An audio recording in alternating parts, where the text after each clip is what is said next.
Hello and welcome to the Formula WINOL podcast. I'm here joined today, as per always, with my two brilliant co-hosts, Ed and Tom. How you doing today, fellas? I'm doing good. I'm good. Tom is dead. Tom is robotic today. He is joining us through his laptop. I apologise for the audio quality. Some of us are dedicated enough to this podcast to get up at 6:30 in the morning to get to the studio for 10 a.m. Some of us just want to roll out of bed. But anyway, this is the Imola review podcast, indeed. So we did record this one before, but A, it was like an hour and a half long, and B, it was not. Was it the audio quality or something, or we just? We swore a lot, Yeah. and I couldn't be bothered to edit. It was kind of just like it was a laugh. It would have been a really funny podcast to really, but Ed didn't want to edit it, so we brought in an editor. So now we have an editor, so this should sound more professional. So welcome to the team, Annie, and so I guess we start with practice. We had a few incidents. Practice is usually pretty dull. I mean, the only real session that matters is FP2. Got the Ocon and Perez incident, which we finally got some onboards of, like a week and a half later. But, I mean, it was a kind of an odd crash. Mazepin going off on spins and, you know, finding the limit. I guess there's a difference. I guess, you know, we're only 2 races in still, even though it's still odd. But you'd hope he'll find some sort of comfort zone soon. And the same with Mick, because he did crash out well, not crash out, but he spun out in the race as well. Yeah. Lots of gravel incidents, sort of going over the track limits. And some really big confusions about the track limits, with Lando Norris losing his lap. You know, other drivers were taking a similar line. That was not very well done, in my opinion, compared to Bahrain. What do you guys think about the track limits on the weekend? It was all a bit mad, really. I mean, with Bahrain, they just change their minds every 5 minutes. Yeah, here I don't know why. I don't think did they show a replay of where Lando went off? I don't remember seeing I think they did. I It wasn't really that well covered. I saw the replay on the Alpha Max Nova video. That's where I found it.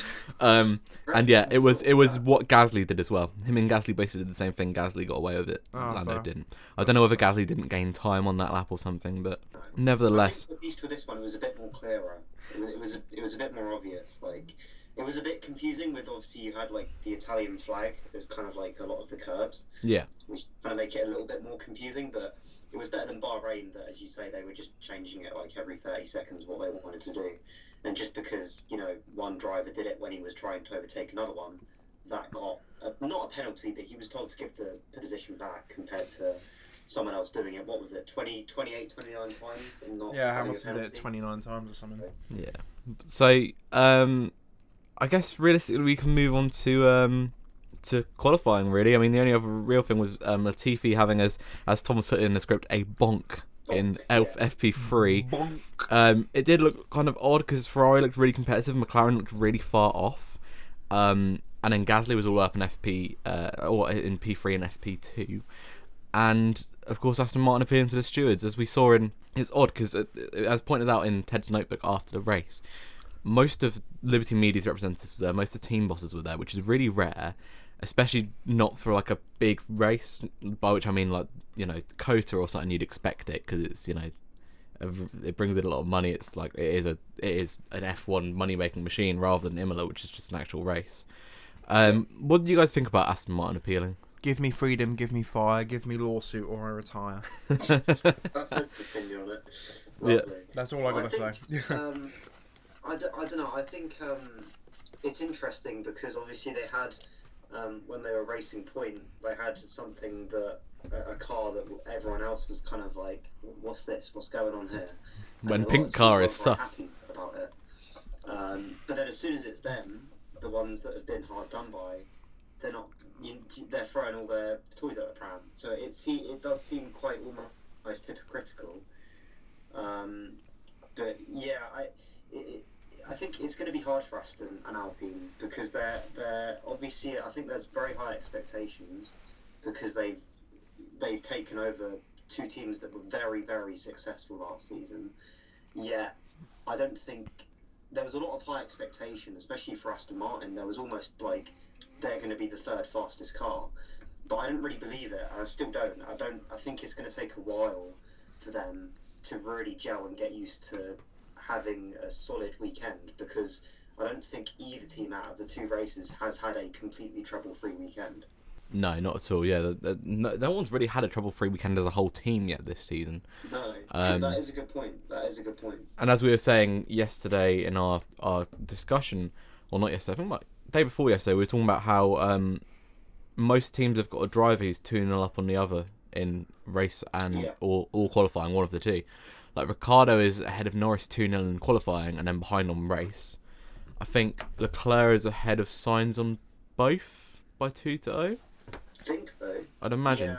Yeah. And then the same with, well, not the same with Red Bull actually, except for race. But either way, on to qualifying. Yuki's crash in Q1, a lot harder than it looked at first. That was a, he tore the rear axle off the car like. Bit of a stinker. Yeah, exactly. He probably would have had the pace to get into Q3. It was an easy mistake to make though. Oh yeah, of course. Yeah.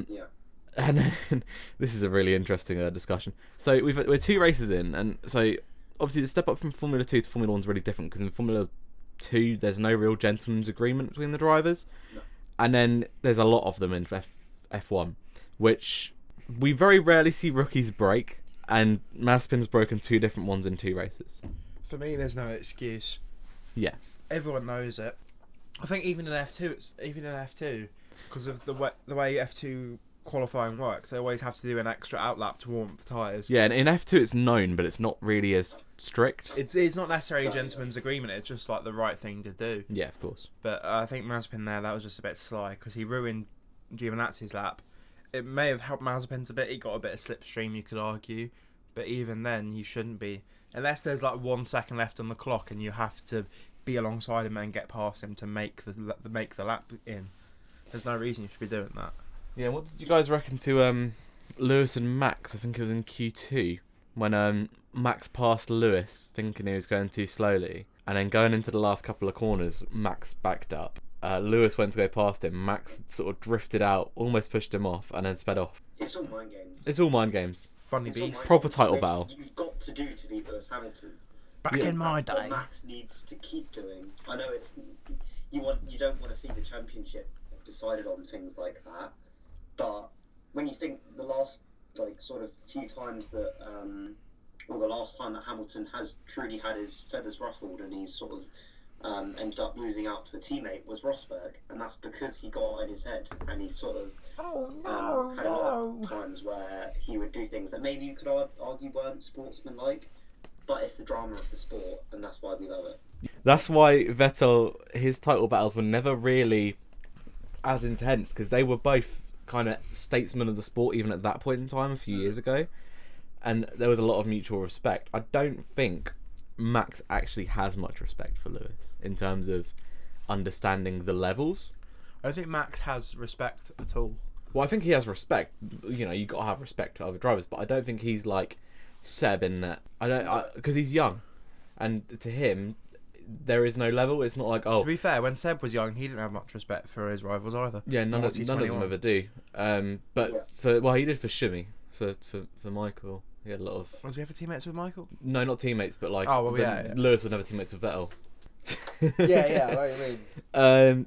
But anyway, moving on. Both Alphas out in Q1. I'm not really surprised at that. I was surprised that neither of them got out, considering one of the places was decided by Yuki crashing.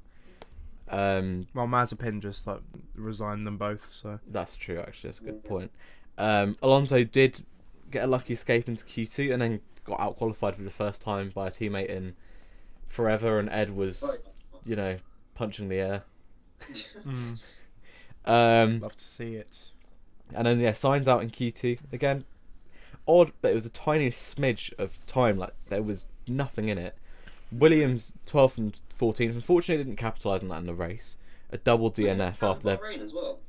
What was that? Sorry. I think he might have been knocked out in Bahrain. Sainz in Q2. Yeah, I was gonna say he went top of Q2. To me, that's not a shock. Yeah, he won Q2 in Bahrain, I think. Like, just going back to Sainz for a sec, yeah, to me that's not a shock. It's not a shock, no, because I mean, No. It says like the but Lando was always a better qualifying. He's not great at qualifying. He's a race day driver. He's the same as I'm trying to think now. There's loads of examples. Mark Webber wasn't particularly good at qualifying. Not bad at qualifying, but he never was on pole. He was always a race driver. Yeah. But then you look at, it's cars as well. Like last year in Red Bull, Ricciardo was pretty good at qualifying. In McLaren this year, he's been really good, but his race pace has kind of fallen off. It's about finding that balance, really. I guess the first thing you learn when you get in a new car is how to push it to the limits, and then you've got to learn how to drive it for 70 laps. And then Alonso and Vettel out in Q2, odd to see, but you know, it's such a compact midfield. Yeah. That's like my perfect Q2. That Q3 saw Verstappen only get P3. Did he make? I think he made a mistake on his final lap. Yeah, he did. Yeah. He dipped a wheel in the gravel. Yeah, I imagine it probably would have been pole for him otherwise. Checo also made a small mistake. It was a brilliant lap. He wasn't happy with himself. He was probably even less happy with himself after the race day performance. But it was really nice to hear Christian Horner get on the team radio. Since Red Bull now have a number 2 driver they can actually rely on, they should really nurture that. Hot takes. The Pierre Gasly fan pipes up. And then Ferrari, it looks like they're gonna sort of bounce back this season, which I mean, you quite like to see. Yeah, I think it is. I think even if you're not a Ferrari fan, if you're a Formula One fan, part of F1 is seeing Ferrari at the top, or at least somewhere relatively near the top. If they're not even in the top 10 like they were a lot of times last season, it just, I don't know. For me, it just takes that little bit of enjoyment out. Yeah, a little bit.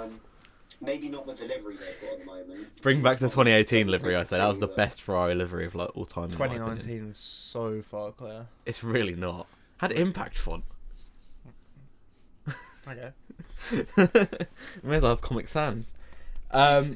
Is Bottas just totally in the mud? Is this it? Send him to DTM. DTM.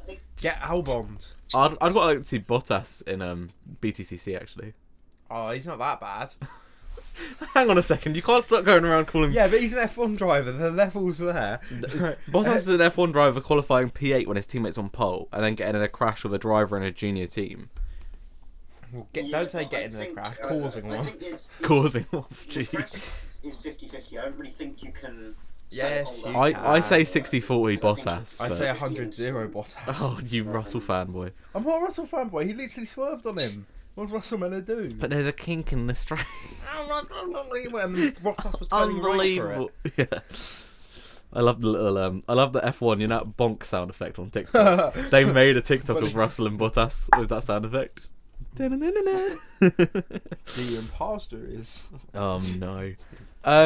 McLaren is it disappointing? I don't really think it is.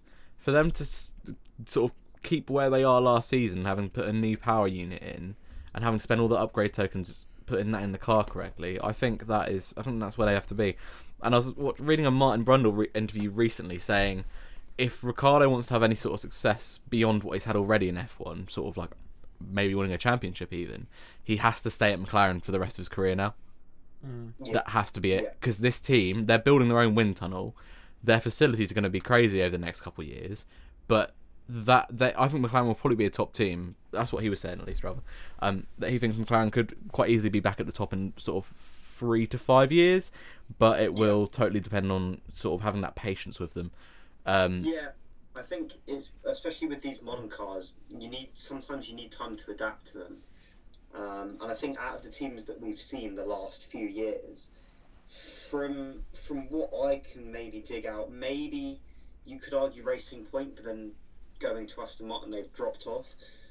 I wouldn't say any team has made a increase on pace and on delta every year. No. McLaren, even if it's not by much, every year they just improve that a little bit, and they've, even if it's not necessarily in positions, like in constructor positions, like this year, I'd say they'll probably be third, which, you look at it and it's not an improvement from last year, but I think they're almost slightly clear of that midfield battle. Like, I think once if both drivers have good laps, I think Ferrari maybe can get there or thereabouts, but they're just that little bit off them. And so I think McLaren they're just clear of that midfield now. Yeah, they're definitely pushing up. I did see some rumours saying Red Bull and Audi in 2025 is a possibility. That's too far away to think about. Yeah, realistically, especially with COVID, the bounce back from the whole pandemic will be interesting to see. Yeah. The C word. Oh yeah, we'll have to blur that out because you're not allowed to say that. No, it's fine. I was joking. So Sunday, there was a tweet that went viral, or rather, it got repeated a lot on F1 Twitter, everyone's favourite place, on Saturday night, which was saying about, if it rains tomorrow, have we really considered the fact that Mazepin will be driving near other drivers and himself in the rain? And people were genuinely quite afraid. But what they failed to understand is that the Haas is like an F3 car this year, so so far back in the mouth. Yeah, there was nothing to worry about. But yeah, it was really exciting that it rained. Ed, you missed the start of the race. I missed the first 8 laps, which was basically all the good stuff until Russell liked his side to be caved in. So you just said it was. Oh yeah. Yeah, but Russell got his. Yeah, I was really glad that we had Verstappen make that lunge on the first corner, and that it created quite what I think will be an iconic photo at the end of the season. Yeah, it was quite a cold photo. Yeah, that's what I was thinking. Sort of the fact that it's the black Mercedes and the matte Red Bull in the rain. It's a sick photo. Yeah. Is that a picture of Kante with the Man of the Match award? No, it's not, because he's wearing sliders in that photo, and that really takes it all away from it. Cold. And his facial expression. Kante can't be cold because he's too nice of a person. It's cold. It's like Sadio Mane trying to have a cold photo. He's too nice. He's too friendly. Those sliders aren't good, are So they? Sadio Mane.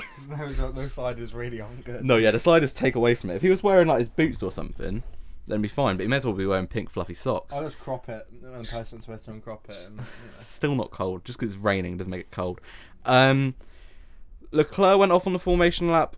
Alonso span on the way to the grid. And then Gasly driving on wets in like a. Twice, didn't he? Yeah, he did actually. And then Gasly thought he'd remake Germany 2018, and just sort of drive around on wets when it was a dry track.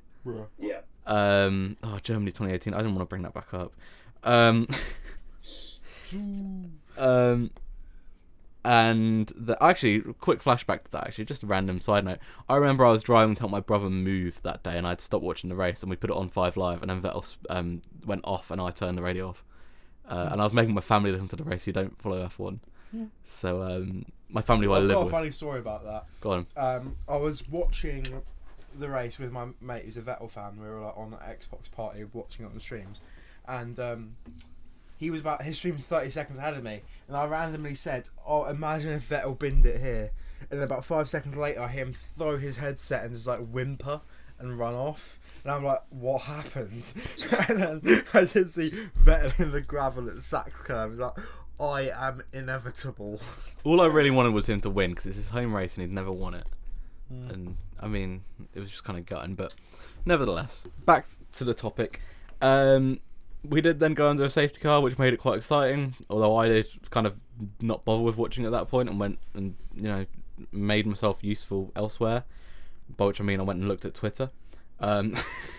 Which is where do you remember Russia, where everyone was like, I spent more time on Twitter on this race than I did watching the race?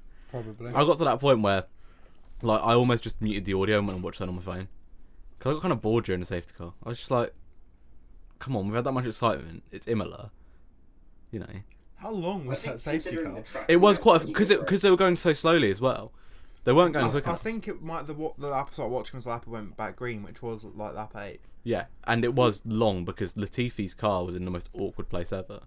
And then Schumacher span as well, so I had to keep the safety car up for longer. I still don't know what happened to Schumacher, Latifi, and Mazepin in that So whole thing. Mazepin... No, wait. Did Mazepin spin off? Tom. So Mazepin, like... Wait, let me get the highlights up real quick while you talk. Originally, and then Mazepin came on, and he was like probably halfway alongside him. And Latifi just didn't see him there.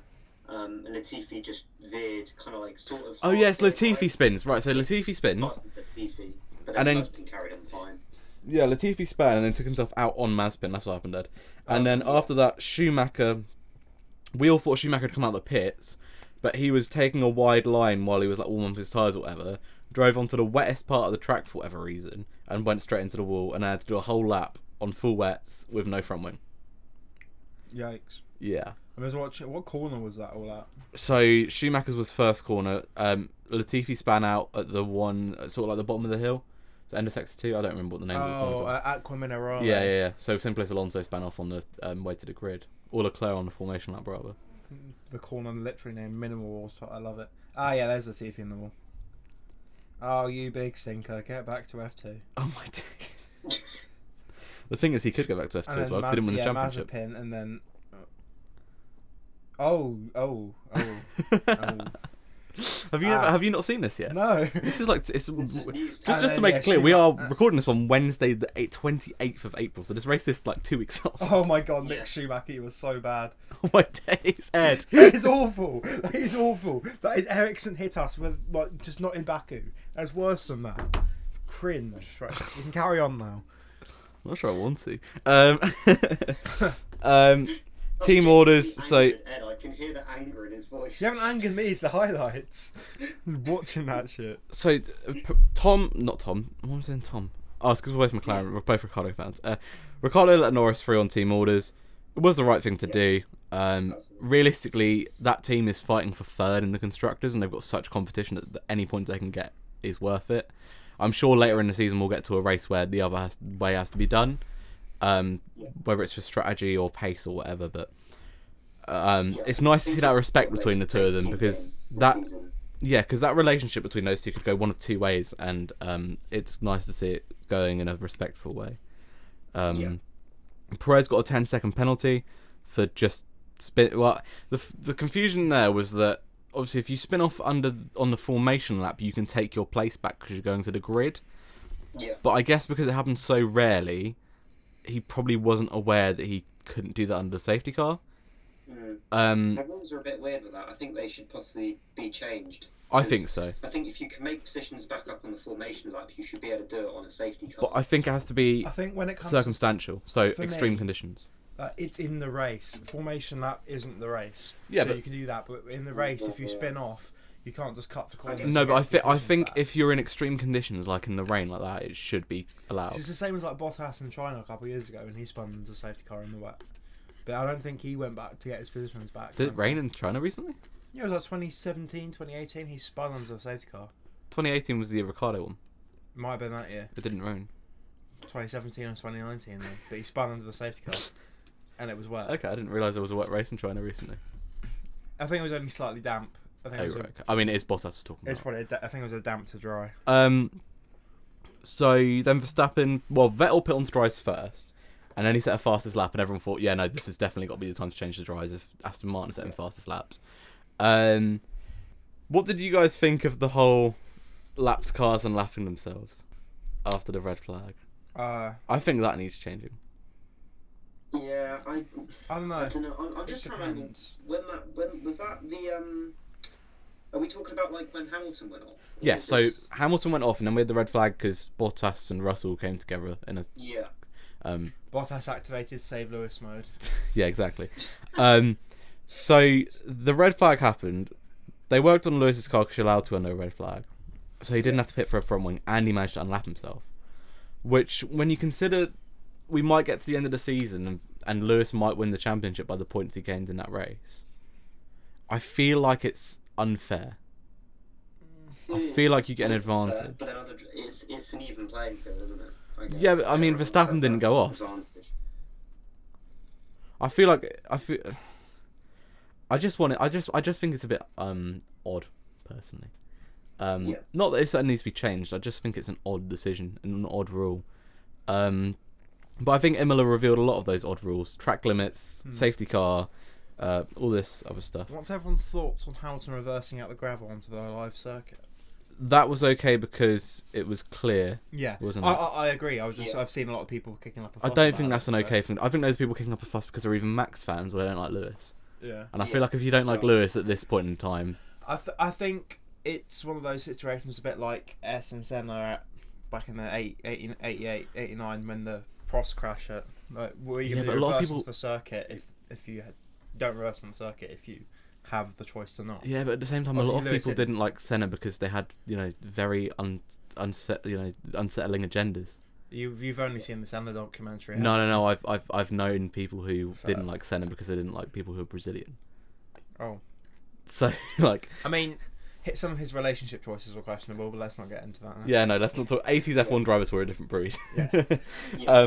Yeah. I totally understand what you're saying in terms of it dividing fans. It's definitely a dividing topic because I mean, you know, it's circumstantial again because we weren't under red flag, we weren't under safety car or anything.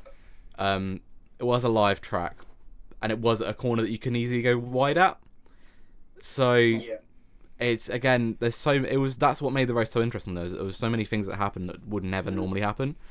Or normally we get one of those every 2 races, and we got 4 in 1 race. Yeah, I think it was something that, you know, it could be deemed dangerous. But the thing is the engineer was coming over the radio and telling him the gaps to the cars behind anyway. Yeah. And he was kind of in a position where he wasn't at a part of the corner where it was blind. Because obviously, if he was a bit further around the corner, the drivers, before they commit to it, possibly wouldn't have been able to see them. But the way he was being able to be seen, like on the straight before the corner. So I think it was fair enough. But I think with Hamilton, I think it really showed this weekend his maturity. Yeah. Because China 2008 is cooling. Very, very very 2007. carefully just reversed, and he did it very slowly. And then also another thing as well was just like when I think it was after the restart, possibly after the Bottas. I might have been after the Bottas and Russell. Actually no, I think it was before that. But there was some sort of restart, I think, and it was Hamilton and Verstappen again, and Verstappen sort of blocked Hamilton, the exact same thing he did on lap 1. But Hamilton showed his maturity and decided, I'm not going to go for that because I know he's just going to push me back onto those sleeping policemen again, the yellow curbs. Yeah. And I think if Verstappen was in Hamilton's shoes, I think because he's a bit younger, he probably would have gone for that. And so I think that's going to be a real point. This will be the first title battle Lewis has had against a driver from another team that's going to go down to the wire since his first 2 seasons in F1. Because I don't really count 17 and 18 as title battles because they ended so early. There were title battles till Monaco. Well, I mean, Ricciardo was in the 2018 title battles on Monaco because they all had the same amount of wins. And then his reliability went... Yeah, funny that after he signed for Renault, his reliability went down the drain. Odd that. Someone left a spanner in the engine. Yeah. Someone put a Renault engine in the engine's what happened. Or it was a Renault, wasn't it? Anyway. Good one. I've lost my train of thought now. Oh yeah, so Lewis has matured a lot since then because even in 2008 he made mistakes when he won the title, and then 2007 he threw away the title. When Fuji, he just got taken out. Oh yeah. I was thinking of Alonso 2007 Fuji. I don't know. Yeah. Alonso bad. It was a real mix up at the end. Hamilton getting back to P2 was always going to happen. You know, as soon as he was starting back up in P8, it was going to happen. And the better McLaren driver getting a podium is lovely. Sorry, where's Albon again? Not an Albon fan. No, you own an Albon hat. I've got a Hamilton hat. What's your point? I've got McLaren. Well, you're a Hamilton fan then. No, I'm not. I'm wearing a Gronkowski shirt right now. I'm not a Gronkowski fan. You're a Patriots fan. I'm a Patriots fan. And it's from an era when he played for them. Mm-hmm. Not a Gronkowski fan. Ed always picks fights on this podcast. I do. Cracks me up. I will throw fists. I will not. Good. I'm a pacifist. Fist. Yeah. Odd finish to the race. Which kind of, I feel like it killed off some of the drama that Lewis managed to get back to P2, just because that title battle is literally just going to be the two. Hamilton's still leading the championship because he got that fastest lap as well. Yeah. He's went ahead. This could all be decided by fastest lap points, which would be crazy. Get to the end of the season. They're just pitting for softs. Be so close this season. A fastest lap award brought to you by DHL. The title deciding DHL. And then Norris getting a podium, I think, was a surprise to everyone. So really mixed up race. Did you see what Leclerc said about not Leclerc? What Norris said about Leclerc afterwards? He said when Max span, because Max threw it off after the safety car left. Yeah. He said Leclerc should have passed him. He said if he was Leclerc, he would have passed him. And I think he should have done. Got a penalty. But he span off during. If Perez is going to get it, If you spin off under it can't be two different rules. So True. Perez spun off under the safety car. He should have lost those places. So realistically, Max spinning off is the same thing, even though it's under the restart. Well, if they decided to not overtake him, then that's their own choice. Yeah, it was silly. Can't punish 'cause- Verstappen for not being overtaken, really. No, of course, I'm Yeah, not saying you yeah, should punish yeah. Verstappen. What I'm saying is that Yeah. I stand with Norris that Leclerc should have passed him. But the Leclerc thing win. is that with Perez is that he was fully off the track. He skated off the track onto the gravel, so he had no wheels on the track. Whereas I'm pretty sure Verstappen does fully cut the at grass least a had a bit. couple of wheels on the track. And so I think if he's still on, I'm not exactly sure what the rules are, but I'd assume that if you do have at least one or two wheels on the track, you're deemed to be as still on the track.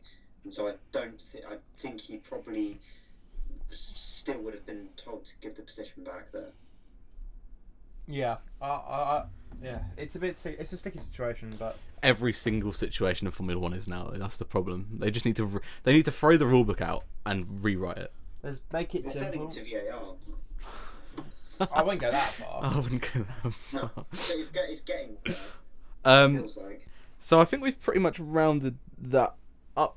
Anyone got anything to add, or did you guys want to do a quick wrap up because you guys watched IndyCar and MotoGP under the over the weekend? Yeah, If you two want to run through that, I watched nothing other than F1. I'll quickly go over IndyCar. So that was fun. It was I was about to review Barber. I was like, wait. I was going to say, I was about to remind you, it's the one from before. Oh, you are reviewing Barber. Oh, okay. We will be it's the one from when Imola was. Yeah, I can't remember what happened. New Garden spun off. O'Ward fluffed it. And Palo won. That's all I remember because there's been another race since. So that was fun. Will Power came second, and I think Scott Dixon came third. I think he was there. Yeah, he did because O'Ward was fourth because he fluffed it. Big crash at the start with New Garden, nearly killed Hunter Ray. The aero screen saved his life. Yeah, that's about it. Colton Herta got taken out in that. Couple more. Max Chilton, I don't know how he's still in IndyCar. He's been like 15th in that series for 4 years straight. Hasn't really performed that well at all. I can't really think of any standout races for him that I've watched. Anytime he gets to the points, it's like woo. But obviously, there was also St. Pete last weekend, but we'll cover that in the next episode, I think, just to be all chronological. And then this weekend, it's the Texas doubleheader, which will be fun. Is that the Oval? Yeah, at the Oval at Texas. There's a race Saturday night at midnight. We'll assume Sunday night at midnight as well. So that'll be fun. Always love a bit of doubleheader action. It's good to be on the ovals finally. Like when it comes to IndyCar, I love the street circuits and I love the road courses, but I really love the ovals. Yes, the ovals are really good fun. I love seeing them driving, turning left for 2 hours. Like NASCAR, obviously they're pretty much all ovals, bar Watkins Glen and Legendary. some other, like Charlotte Roval. But for me, like IndyCar on ovals is so much better. They're like going double the speed, and the stakes are so much higher because they're not in a tin top. That's what Tom said about NASCAR drivers the other day. Sorry, I don't watch NASCAR. I don't want to watch big American men drive tin cars around for 2 hours. Jimmy Johnson, what's right? Ironically, the irony about them always spun turning at left is that their politics are usually right wing. But anyway, moving on from and he spun NASCAR. at a left-hander. He's going to be good at those. Right, we've gone off the rails a little bit. I guess we'll wrap up. We'll go back to So just we'll just who was your driver of the day for Imola? I think There's a lot of good options. I can't remember what we all said last time. I think we all said Norris last time, apart from you. I think you said. I said Hamilton, which is You said very Lewis. off colour for me, and I'm the. You do have a Lewis hat. Shut up! I've got two actually, but I know you do. actually I've got old McLaren ones as well. You've probably got more Lewis Hamilton hats than I've got Ricciardo hats. Yeah, probably, but that's because I used to be a Hamilton fan. Shocker. Like So- every British person. Yeah. So I'm gonna go with Hamilton because what he did, everyone gassing up him reversing the gravel. I don't think that was impressive personally, but the composure he faced Composer he faced, Composer he showed to after sticking it in the gravel and getting his teammate to crash someone else off. The composure he showed to get back to second place and get that fastest lap and keep it. It was only Lewis Hamilton could do that realistically. So yeah, I'm gonna go with Lewis. Torin is laughing in the corner. It's just Tom adding stuff to the script. Shall I go next? Oh, you thought that was Tom? This is Tom Hooker. Oh. WhatsApp card. Yeah, the WhatsApp Z whatever it is. Oh, I did the whole Section 8 sussy bit. Yeah, I've seen that. So my driver of the day is, I'm probably going to say Lando, because realistically no one else other than maybe Leclerc, but even then he qualified P5. Yeah, qualified P5 and finished 4th. So like, it was kind of an average race. Essentially, Perez span off and he gained the place. Yeah. Yeah, that's mine. I think for me, I'd probably have to go for Sainz. I think he had quite a good comeback after a qualifying that was just a bit unlucky. Really, it wasn't really too much of his fault. You know, it was a very small gap to make it into Q3. I'm not sure if he was on what tyres he was on. I don't know whether it was because he was on the mediums or what. But no, he had a really good race. Obviously, he had that. I think he went off onto the gravel similar to Hamilton, but he didn't end up putting it in the barrier.